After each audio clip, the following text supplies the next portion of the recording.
আমার বান্ধবীর চাচার সাথে আমার বিয়ে হয়ে গেল। মানুষজন শুনলে কি বলবে, সবকিছু এক মুহূর্তে উলট পালট হয়ে গেল। আমি কলেজে মুখ দেখাবো কিভাবে, এসব ভাবতে ভাবতে চোখ বেয়ে টপ টপ করে পানি ঝরছিল তরির। আর কিছুক্ষণ পর বরেরও কোনো খোঁজ নেই। বর হাওয়া, তাকে কখনো দেখিনি, সে ইতালিতে থাকে। যখন আমি গেট দিয়ে প্রবেশ করি তখন দেখি বর স্টেজে বসে আছে। দেখেই তো অবাক হয়ে গেছিলাম, আরে এটা তো আমার বান্ধবী জান্নাতের চাচা। তারা এখন বসে আছে শহরের সুনামধন্য একটা কমিউনিটি সেন্টারে। তরি এখানে এসেছিল বিয়ে খেতে, কিন্তু এখন সে নিজেই একটা বউ। সে এসেছিল সিম্পল একটা শাড়ি পরে, মাথায় হিজাব পরা। মাথায় হাত বুলিয়ে দেওয়ার মতো কেউ নেই, তবে এটা বললে ভুল হবে, কারণ তার বান্ধবী আছে জান্নাত। সে তার মাথায় হাত দিয়ে বলছে সবকিছু মেনে নিতে। তরি সৎ মায়ের সংসারে থাকে, সেখানে কি যে জ্বালা সেটা সেই শুধু জানে। বাবার তো থেকেও নেই, সৎ মা যা বলে বাবা তাই শোনে। তরি মনে মনে ভাবছে আল্লাহ যা করেন ভালোর জন্যই করেন, কিন্তু এখানে আমার মতো বেকুবের সাথে কি ভালোর জন্য আদৌ কিছু হয়? এসব ভাবতে ভাবতে চোখ দিয়ে পানি পড়ছে। অথচ তার এই চোখের পানি তো কত বছর আগেই শুকিয়ে গেছে, আজ আবার কেন জেগে উঠলো? অতিথিরাও এসে অবাক, একই কাণ্ড। যার সাথে বিয়ে হওয়ার কথা ছিল সে পালিয়ে গেছে, কিন্তু বর আজ বিয়ে করবে।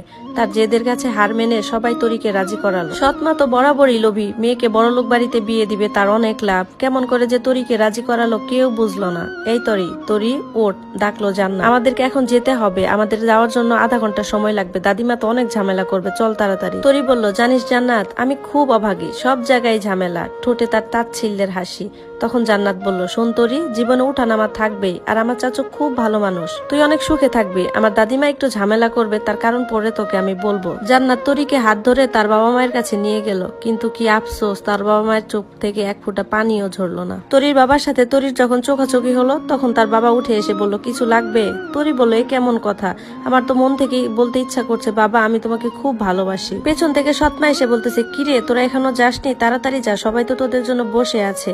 জান্নাত হাত ধরে পরে তরিকে গাড়িতে নিয়ে গেল। তখন বলল, শোন, আমি তোকে কতবার বলছি, তুই যাদের জন্য কষ্ট পাস তারা তো তোর জন্য কষ্ট পায় না। ওরা যখন বাড়িতে পৌঁছালো, তরির শাশুড়ি নাজমা চৌধুরী তাকে ঘরে ঢুকতে দিবে না। তার স্বামী বলল, নাজমা তুমি কিন্তু বেশি করছো, মেয়েটাকে তুমি ঘরে ঢুকতে দাও। নাজমা চৌধুরী বললেন, শুনো, যার বউ সে বুঝবে ব্যাপারটা। তার স্বামী তখন বলল, শোনো, বাড়ি ভর্তি লোকজন আছে, এসব করো না। ওই মেয়ে যদি বাড়িতে ঢুকে তাহলে আমি বাড়ি ছেড়ে চলে যাব। তরির ঠোঁটে তাচ্ছিল্যের হাসি, কারণ সে নিজের বাড়িতে অনেক অবহেলায় বড় হয়েছে, সেখানে অন্যের বাড়িতে সম্মান পাওয়া তো বিলাসিতা। নাজমা চৌধুরী বললেন, তোমার ছেলে দেশে আসার 5 দিনের মধ্যে বিয়ে করার জন্য পাগল হয়ে গেছে। তা বিয়ে করলো ঠিক আছে, কিন্তু যাকে বিয়ে করতে গেল তাকে পেল না। আর এই ব্যাপারটা আমাকে একদম জানারও প্রয়োজন মনে করলো না, অন্য একটা মেয়েকে বিয়ে করে নিয়ে আসলো। কি হয়েছে?